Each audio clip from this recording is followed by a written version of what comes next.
اليوم وأكثر من ما مضى فإن العالم بحاجة إلى تسخير قوة الابتكار وتوجيه وضخ الاستثمارات نحو البحث والتطوير لمواجهة التغير المناخي، ولذلك التزمت العديد من الدول ومن بينها دولة الإمارات على تحقيق الحياد الكربوني.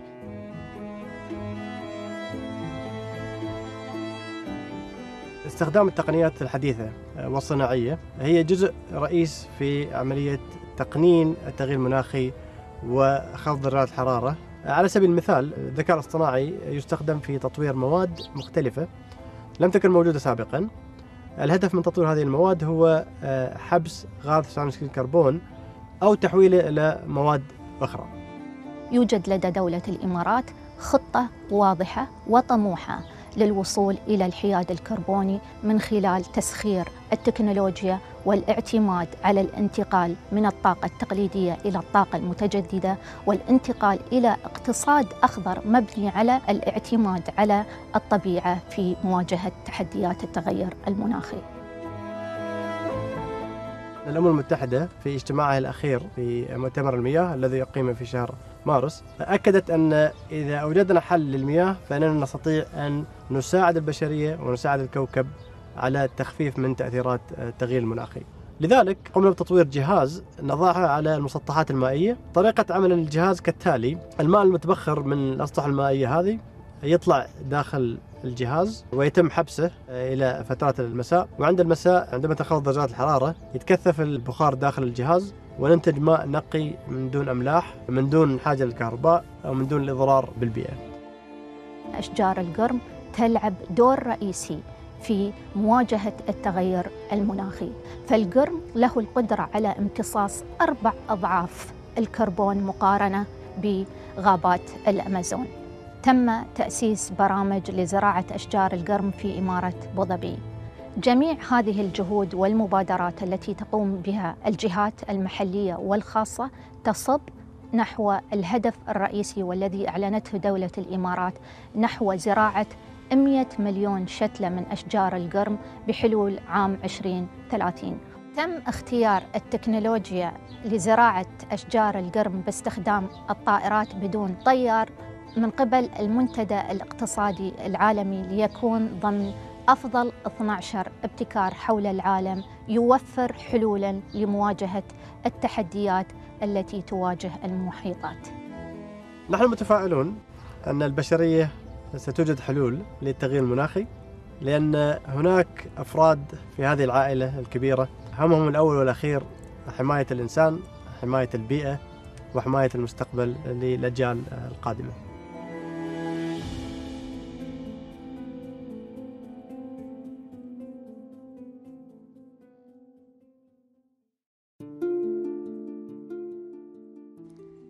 بسم الله الرحمن الرحيم. الفريق سمو الشيخ سيف بن زايد آل نهيان، نائب رئيس مجلس الوزراء وزير الداخلية، سمو الشيوخ، أصحاب المعالي والسعادة، الضيوف الكرام، السلام عليكم ورحمة الله وبركاته. اسمحوا لي بداية بالتعريف عن نفسي. الدكتورة محمد الحرش، رئيس قسم تطوير الأعمال في إدارة الهيدروجين الأخضر في شركة أبو ظبي لطاقة المستقبل مصدر. يسعدني اليوم أن أرحب بكم، ويشرفني أن أتولى إدارة هذا الحوار. وأود أن ألفت عنايتكم الكريمة إلى أن المحاضرة ستكون باللغة الإنجليزية، وبإمكانكم استخدام السماعات للاستماع إلى الترجمة الفورية. والآن اسمحوا لي بالتحدث باللغة الإنجليزية. Your Highnesses, Your Excellencies, ladies and gentlemen, I am deeply honored and excited to be moderating today's session, which addresses a critical and crucial topic at a critical juncture in our planet's history. Every day, there is fresh evidence of the hurdles that humanity faces when trying to address sustainability and climate challenges. At the same time, we also hear about technological advances that could provide us with solutions that changes the way we live forever.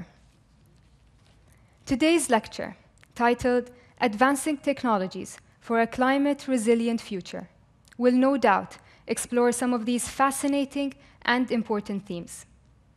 It will be delivered by an exceptional professional who is an eminent thought leader in the world of climate resilience and sustainability. Dr. Sharon McPherson is the co-founder and director at the Center for Disruptive Technologies and the co-founder and CEO of Green Jobs Machine, an AI-enabled climate resilience analytics platform. Dr. McPherson is also the co-founder and former CEO of Africa's largest women's infrastructure investment group. And on a personal note, I'd like to add that it was a great pleasure hosting Dr. McPherson at Masdar yesterday. As the UAE's clean energy powerhouse, we were delighted to share details about our experience in advancing the global commercialization and implementation of renewable energy and clean technologies. And now, without further ado, I kindly ask everyone to please join me in welcoming Dr. McPherson to deliver her remarks. Thank you. I'm going to come down. I've flown from Washington, D.C. Here to speak to you today, not really just to deliver a lecture, but before I go any further, I just also wanted to say thank you, Your Highnesses, Your Excellencies, ladies and gentlemen, for having me here today. And as we like to say in South Africa, which is my adopted country, all protocol observed. So thank you. I flew here today under the auspices of talking about advancing technologies for a climate-resilient future, but I really have a prayer in my heart today. So I'm coming to share with you my lived experiences, but my prayer, and I feel very comfortable saying that in this environment, because I sincerely believe that there are questions that we're grappling with that go beyond advancing technologies. And so what I really have in my heart as my prayer today is that you remain open in terms of your own hearts and your heads to the questions of who you are as Emirati, why you're here today, and more importantly, what are your plans, both personally as well as professionally, in terms of how you're positioned to lead, not just in this incredible part of the world, but globally. There are over, I think, at least 197, but surely at least 197 countries that you've invited into your home, and they're looking to you for leadership. And so I think that this is one of the most important times, not just in the history of COP. We'll talk about why I think this COP28 is perhaps one of the most important in history, in the history of COP. But this, I believe, is one of the most pivotal times in the history of humankind. But I think that this is one of the most important times in the history of humankind. And so, so everything that I'm going to talk about here today is really about the how, and the why, but the who is really the questions that I'd like for you to be thinking about on a personal level. How do you take this knowledge that I'm sharing from my own lived experience, and how do you make that your own? I am not the Oracle of Delphi. I'm not coming from up high on Mount Olympus to come and spew knowledge down. I'm talking to some of the most sophisticated and technologically savvy people on planet Earth. That's you. And so I invite you to just take a journey with me through some of my lived experiences that I'm here to share with you. But I really believe that the world is poised to hear from the Emirati. And I encourage you to engage with open hearts and minds so that we can prepare ourselves, I believe, to lead into a new dispensation in terms of how do we dig deeper into measuring the things that matter. I don't believe that everything that matters can be measured, But I do believe that with advancing technologies, we can begin to measure better the things that we do need to measure. So that's in part what I'm going to be talking about today. And I know that the human brain works on story.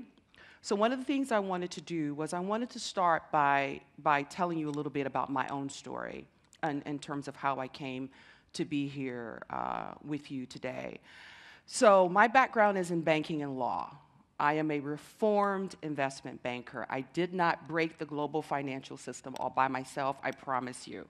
Leonardo DiCaprio was there too. I know you saw the movie. But I spent a lot of time doing things that were not sustainable when I worked on Wall Street.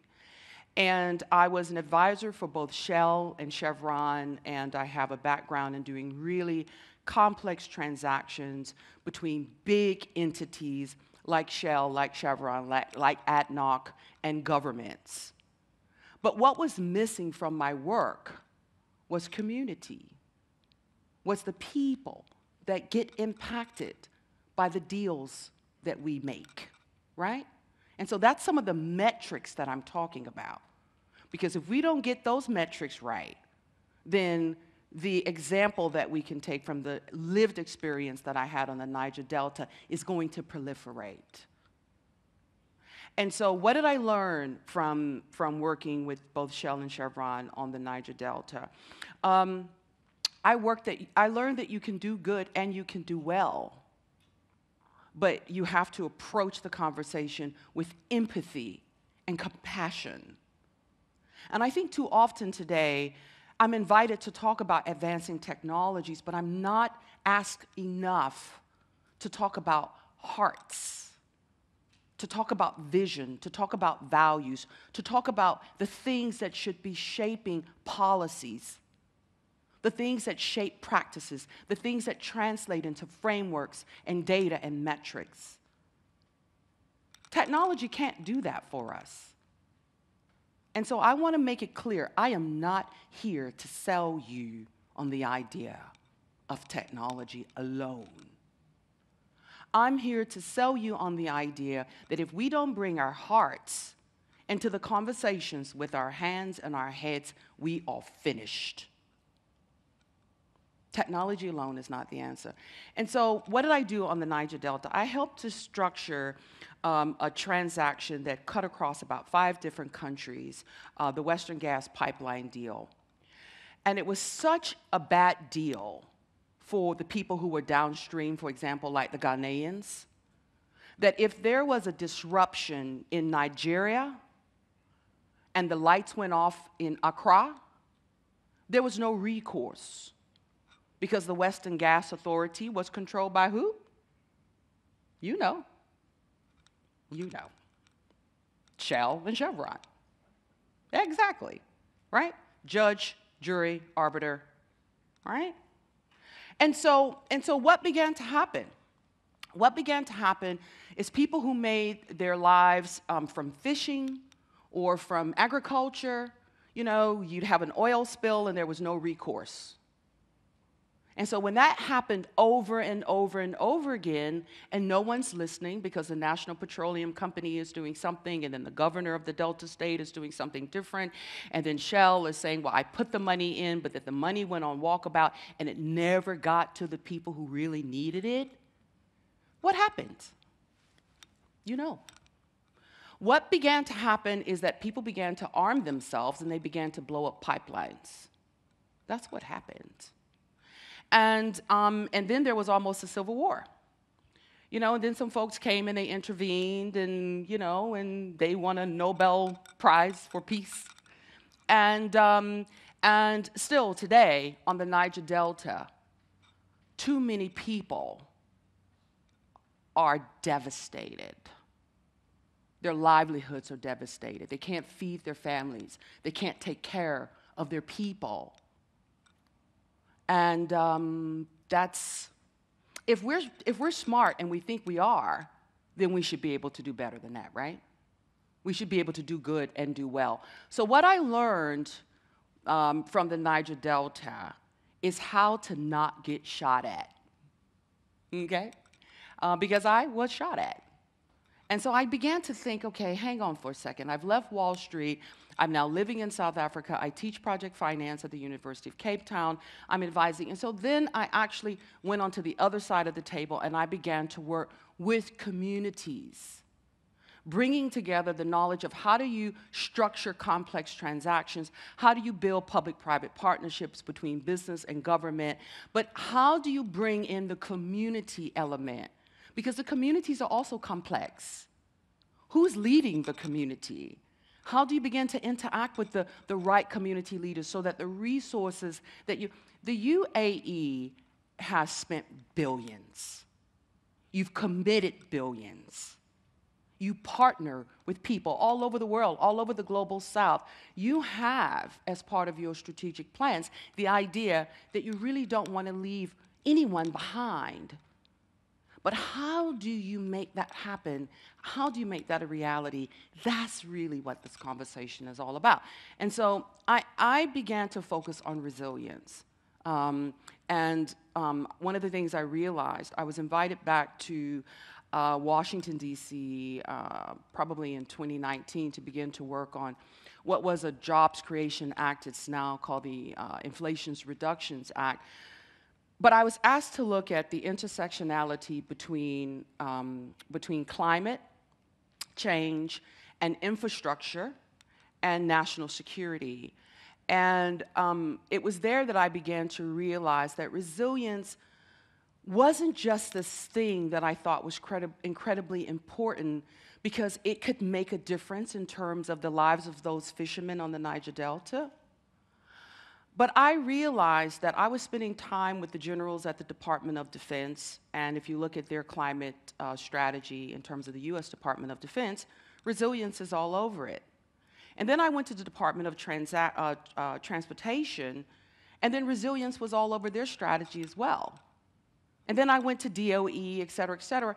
And then I looked at the UN's language around adoption, and it's not adoption, adaptation and resilience, it's adaptation and resilience. But then it goes on about adaptation, and no one's ever talking about resilience. And so I began to ask people, amazingly smart and accomplished people, how do you define resilience? Why is it that resilience is something that people talk about a lot, Dr. Faye? But I couldn't find anyone who really had a working definition. And listen, there's no silver bullet. I do realize that there are lots of incredible academics, and I'm in all kinds of conversations all the time, because people say even this definition that you're going to share with me right now is not the best definition. So I don't think that there are any silver bullets.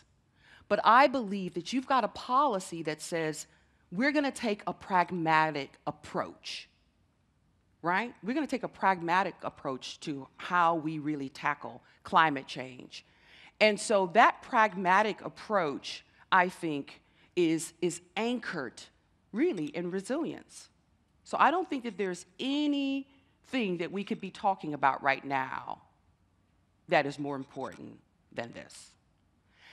So I'm going to get to the definition of resilience and why that matters, but I believe that this concept of resilience, which is this thing that's been around for a long time, is even incorporated into U.S. military training.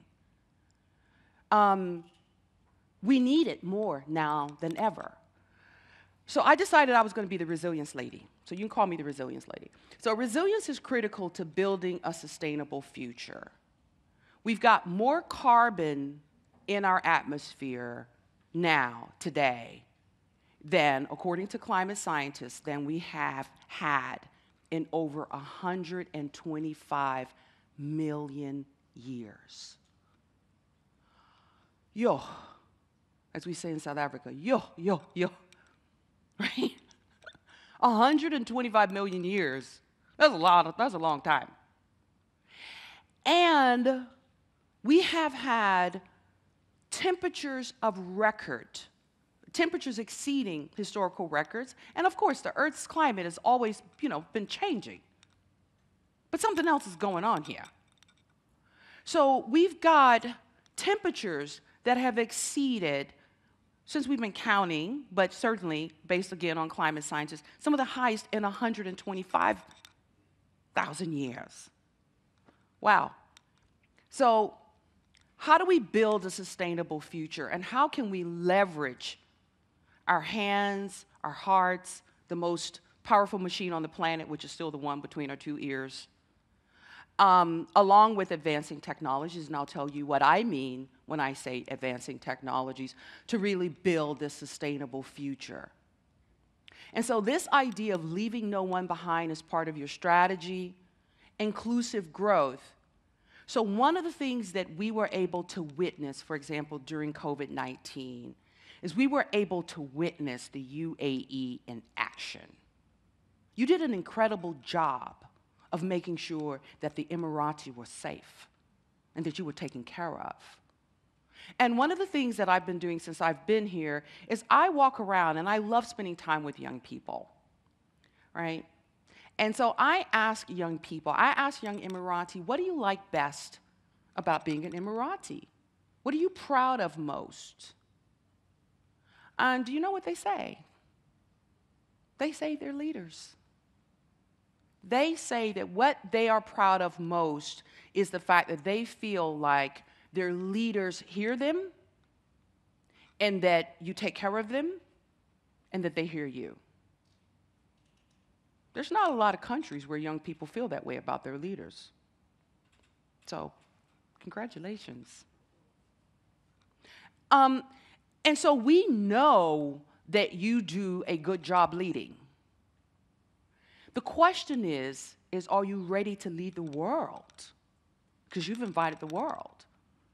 So do we have the open hearts and minds that are going to enable us to do for the world what we know we can do for the UAE? I'm a messenger. I came here with a prayer in my heart and a message for you. So that, for me, I think is one of the most exciting and important reflections that we can take away from this time today. The best strategies are always going to be human ingenuity with strategy, thinking about what we really want from this, with technology as an enabler. And then COP. So for the first time in the history of COP, we have the CEO of a business heading COP. That's never happened before. And I think that that's important. And I wanted to come to speak to you today, but I also wanted to come to show support. I'm a member of the JEDI group for Gender Smart Investing. I'm one of the, I guess, considered thought leaders behind things like the 2X initiative. You know, I've been involved with the climate action movement from a community perspective for a long, long time. And there are a lot of people who are concerned about COP28. This is high stakes. This is a high stakes situation, right? It is. And so I wanted to come and show support because I believe in the pragmatic approach. I believe that Dr. Sultan should be head of COP.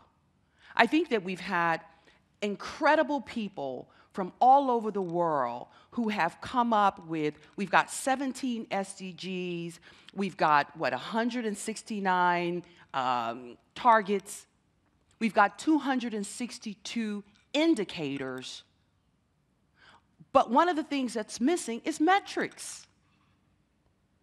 We're measuring performance, but how does that translate to the fishermen on the ground in the Delta State actually being better off? And so I don't believe that we've necessarily gotten it wrong in terms of the framework. I just think we've got to be a lot more pragmatic and a lot more serious about the metrics, and that's where the advancing technologies come in. And so I'm all for it. I believe that we've got the right ideas. I think that this is one of the most important COPs in the history of COP. We've got a CEO of business who's president. We've got the stock taking that is going to take place. We've got the loss and damages on the table. And this is happening here. So, game on. So I promised you that I would define resilience. And this is how we define resilience. The ability to respond to prepare for, to adapt to, and to thrive in adverse climate conditions.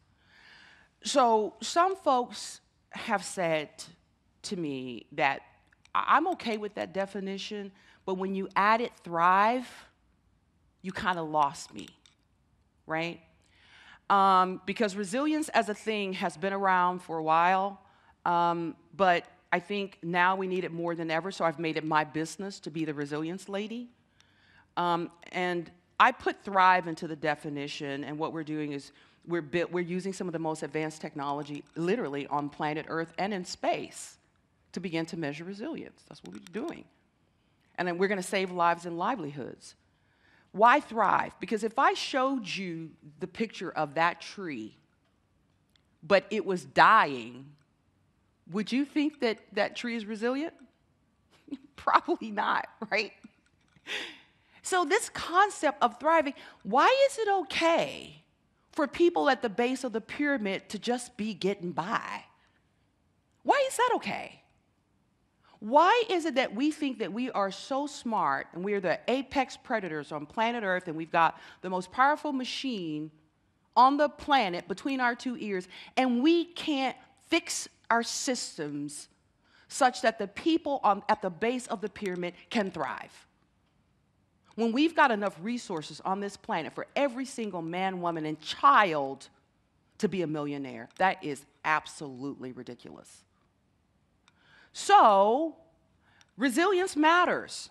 And I believe that as we're thinking about metrics for resilience, we should absolutely incorporate the idea that I am thriving in adverse conditions, not just that I'm getting by. There are people in Kentucky, for example, who have had 7 devastating storms in the last 8 months. How do you thrive in that environment? You're still cleaning up from the last storm when another storm comes along. I think one of the biggest things that we've got to think about is how do you shift capital at scale to fund resilience? Because if we don't fund our capacity to prepare for adverse conditions, then you never get to adaptation, you never get to mitigation. So I want you to think of resilience as a bridge, right? And so one of the challenges to funding resilience and indeed sustainability in general, and of course we don't have metrics around sustainability, at least enough metrics in my opinion. So I'm going to talk about resilience because I'm figuring out how to measure that. But you've got industry on one side of the equation. You've got government, which is responsible for building the roads and the enabling environment. Implicit in this conversation that I've structured for you today is a biasness of my own. And that biasness is in favor of business leading. And I'm going to put that right out there on the table. I spend a lot of time with climate activists, and I am down with that program. But I believe that business should lead because I have a lived experience of over 30 years of operating in this space. And what I know is that governments should follow and not lead here because of some of the own complexities, and we can talk about it offline, but there's a lot going on. And so you've got industry over here, you've got community over here, you've got businesses that are complex, that are trying to manage. I mean, you think about the complexity in an organization like ADNOC, or like the biggest renewable energy company in the world, which is Masdar, right? It's big. There's a lot going on. And so if you take that complexity, and then you take the complexity, go back to a place like Nigeria, it's complex. In the Delta State, you've got the big tribes who are very powerful. You've got the little tribes who don't have a lot of political power, but they've got all the oil. So you've got all this complexity between the communities. So who's the leader over here? And so these guys are like, listen, I've got a business to run. I've got stakeholders, which too often don't include the community because you're thinking about shareholders, or you're thinking about the board, or you're thinking about the other people that you need to serve. But too often, you're not thinking about these guys. And so the S in ESG is a little bit wonky. And so what have businesses done? They focused on complying because that is easy.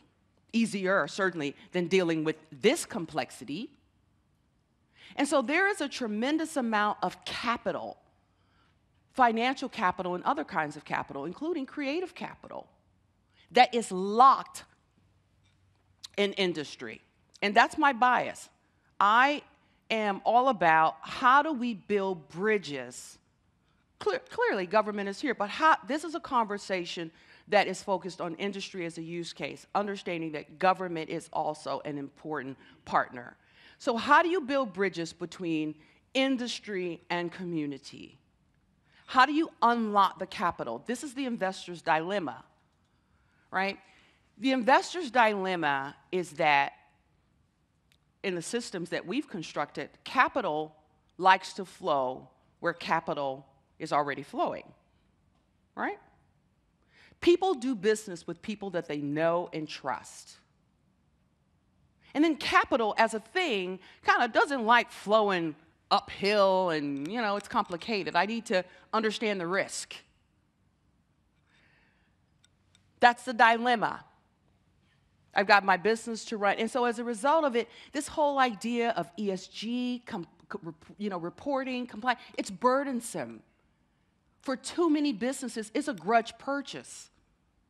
It's like buying tires for your car. It's like, what? Do I need to do this again already? I just bought tires. You don't want to buy tires. Who wants to buy tires? That's what it feels like. And so by anchoring the requisite amount of attention on resilience as a thing, we're able to build bridges between industry and community. And so we were able to go to Texas, where there had been this big freeze and farmers, they lost their cattle and they lost their crops. And some people in this room probably lost a little bit of money too, because it was a problem. The grid was down. Climate impacts infrastructure.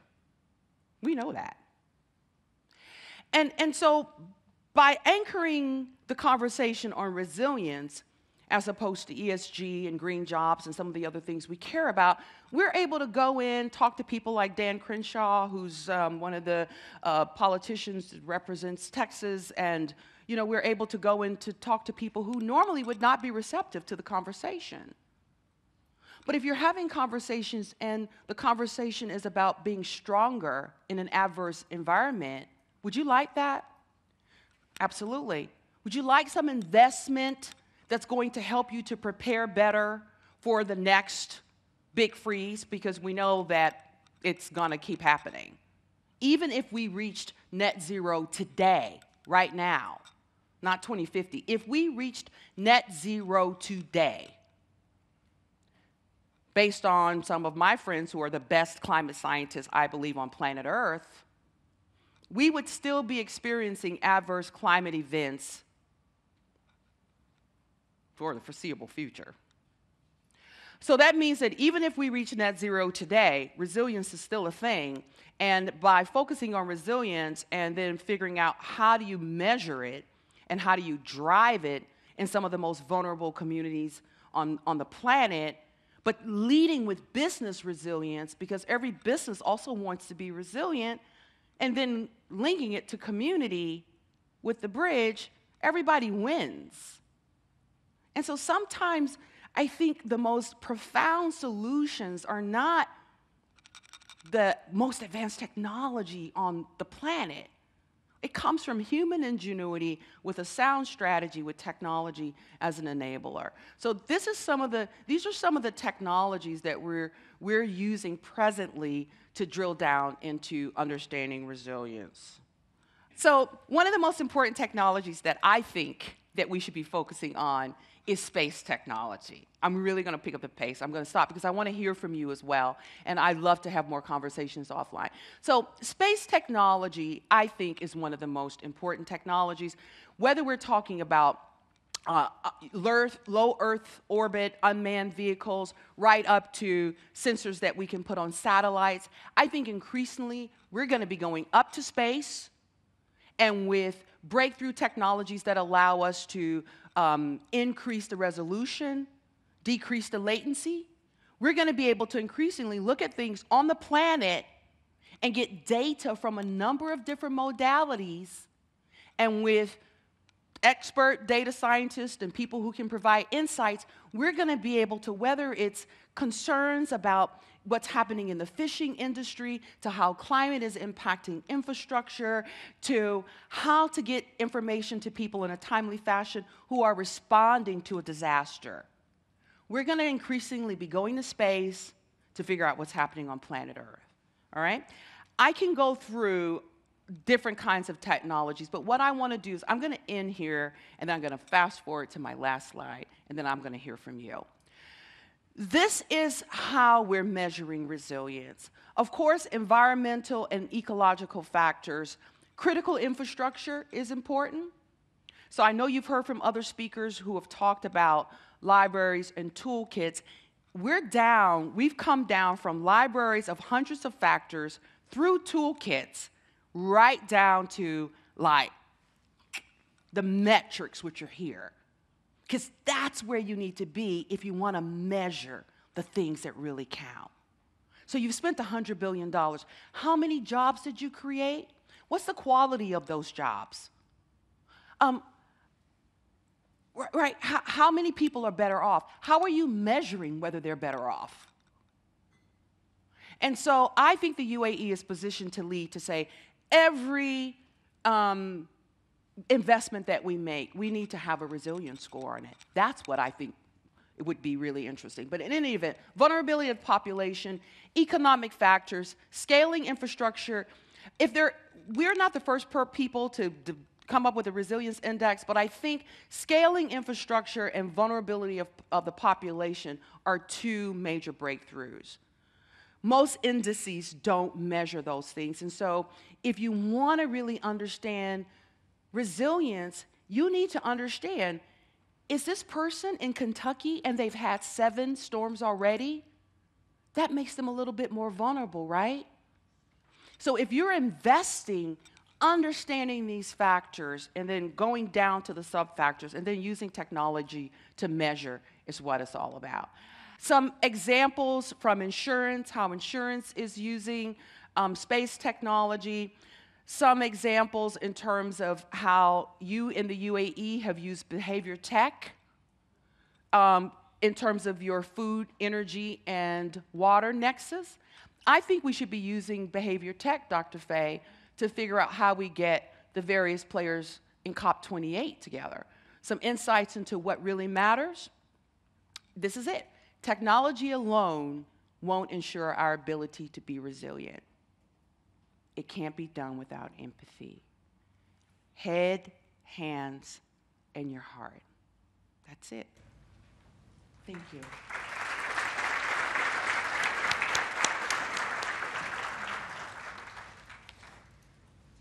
I do apologize if I rushed you towards the end. It's okay. But Dr. McPherson, thank you very much for sharing your insights on what I would say is an important and a global challenge.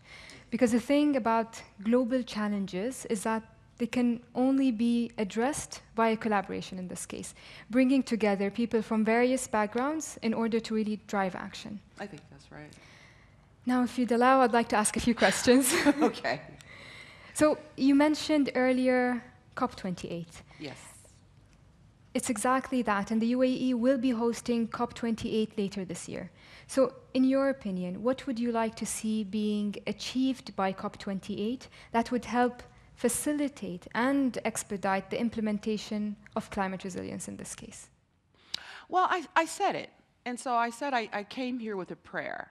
And it's my prayer is that we use this opportunity to drive the idea of pragmatism. I won't apologize for my belief that business needs to lead. All right? I won't, because I've tried it other ways and it doesn't work. When I go into a very complex organization and I say, okay, we're going to measure your resilience. We're going to rank, we're going to score you according to indicators that you understand, and we're going to help you to, be stronger and impact your bottom line in a way that you can measure. Would you like some of that? Absolutely. Oh, and by the way, here's a framework that you can use to understand how your resilience is connected to your operating environment, because clearly your community and the communities in which you operate matter to your business, right? They go, oh, yeah, right. So I don't think that it's really about changing anything that we're doing with COP. I think it's about evolving our understanding, and I think this is the COP to do it. So if you look at what's happening right now, you think adaptation and resilience, and you think loss and damage. You think mitigation, and you think transition net zero. Where is resilience in that conversation? Good question. Good question. And so if there's something that could come out of this COP, I think, is drilling down to say we've got lots of indicators, but what about the metrics that matter to business? What about the metrics that are going to change the conversation from, oh, wow, I really don't want to be involved with this. I've got a business to run, and all of a sudden you're really interested because we've made it clear how what's happening in your community absolutely has a direct impact on your bottom line. That means also that you can report this better, right? If you link this kind of framework to your reporting requirements, you got a winning combination. I want it to be easier for businesses to do the right thing because it's also the smart thing. That's what I want. That would be, I think, one of the most incredible breakthroughs, and I think it could have a knock-on effect in terms of metrics around loss and damage, as well as other things we measure like CO2 and methane, et cetera. Mm-hmm. Yeah. Mm-hmm. Very well said. Okay. Now, we often hear about the threats that could be posed by AI in this case, but I'm very curious to know what your opinion on the topic is and whether or not it could be used to actually allow communities to become more climate resilient in this case. Thank you. You know, AI, most of these technologies have been around for a long time. You know, the concept of resilience has been around for a long time, and people have argued, what does it mean? Is it relevant? And we're digging down into it now because we need it. AI is the same way. I mean, you know, people won Nobel Prizes for AI back in like the 70s, right? So AI has been around. So why is AI suddenly this thing that's in sort of the global consciousness that's causing people angst? Generative AI, of course, but also the exponential growth. I mean, why advancing technologies? Advancing technologies because the quantum and the pace of growth is exponential. And so, you know, so what do I think about AI? I think that without AI and data, resilience doesn't work, right? You can't measure it. So you need the data, right? This isn't a, no, this is a, let's get the thumb, it's not a thumb-sucking exercise. This is a quantitative analysis process. You need qualitative analysis tools and you need quantitative analysis tools. So this is a quantitative analysis tool, and how can it be used for community? So I think AI, like any technology, is a tool.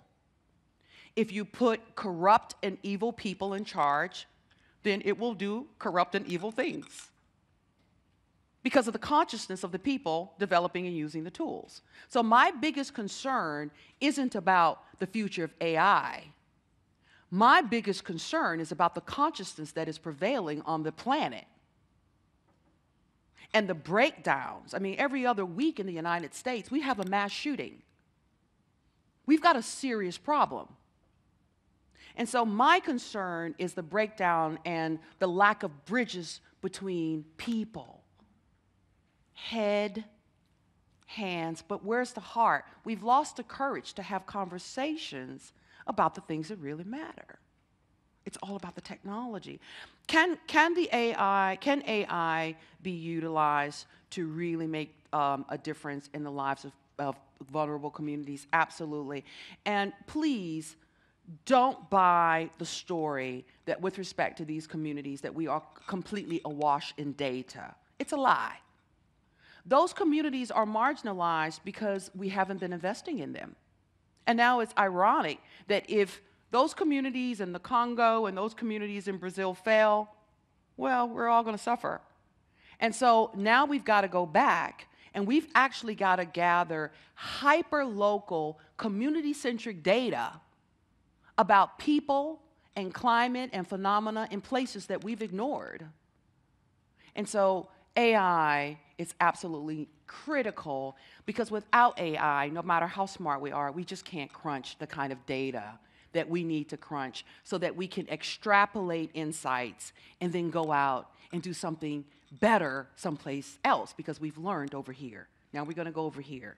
But without an AI-enabled platform that's able to crunch trillions of data points, then what happened in Texas, the guys in Louisiana they're not even learning from those mistakes and things that actually work. That's a shame. It is a shame, and we're going to do something about it.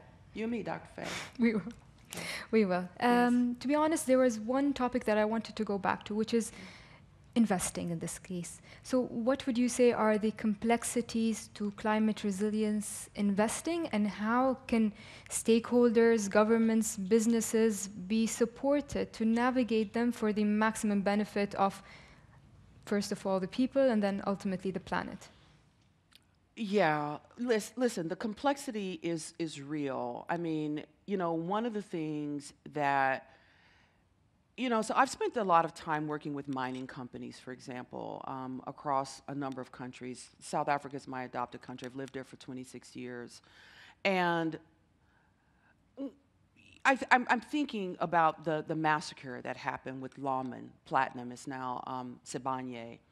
And again, people died, right? And so you had a complex community, you have a big mining company, which is also complex. So the complexity is real. And so we still have to be high touch. That's why what's in your own heads and hearts matter. Human beings matter, right? And so we've got to have the capacity to link with the right people within these big, complex organizations. And if you can get the leaders at the top to have sync between their heads and their hearts, then they will open the door to say, well, you need to speak to the CTO. No, you need to speak to the CRO. Well, why don't we get the CTO and the CRO and the head of sustainability and whoever else in the room, and let's work this out so that we can get alignment about the things we want to measure and with respect to climate, and then use those bridges. And so the complexity is real. The same applies with community. It's not just about throwing capital at these challenges.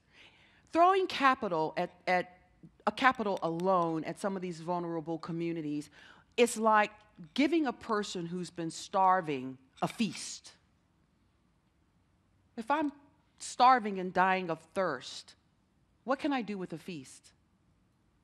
I can't digest it. And so we've got to look at both demand and supply side factors. We've got to be looking at, what can we provide, but then how do you flip the script, and then with empathy and compassion and intelligence, go this way and come up and say, okay, I'm going to listen to the proximate leaders in those communities, and I'm not going to fly in from DC thinking I got all the answers, and I'm going to listen to the people. Because quite often the people who are closest to the challenge have insights into how you can actually solve it. Agreed. Yeah. Agreed. Thank you, Dr. McPherson. Unfortunately, our time is coming to an end. Once again, it was a real pleasure talking to you, and I'm sure I speak on behalf of the entire audience when I say that we have gained some truly valuable insights today. Thank you. Thank you so much. It's really my pleasure. Shukran. So, in conclusion, we have seen how technology combined with human connection and empathy can play a powerful role in bridging this gap between industries and communities. As we look ahead to COP28, this important message aligns with the UAE's values of nurturing inclusive growth as we work collaboratively and tirelessly to overcome urgent sustainability challenges. وفي الختام أتقدم لسموكم بجزيل الشكر على تشريفنا بحضوركم الكريم، ونشكر الدكتورة ماكفيرسون لمشاركتها لنا بخبراتها وطرحها البناء لآرائها، وكذلك المتحدثين والحضور الكريم. وفي الختام أود أن أدعو الفريق سمو الشيخ سيف بن زايد آل نهيان والمشاركين في فقرة الفيديو للصعود على المنصة لأخذ الصورة الجماعية. والسلام عليكم ورحمة الله وبركاته. شكراً.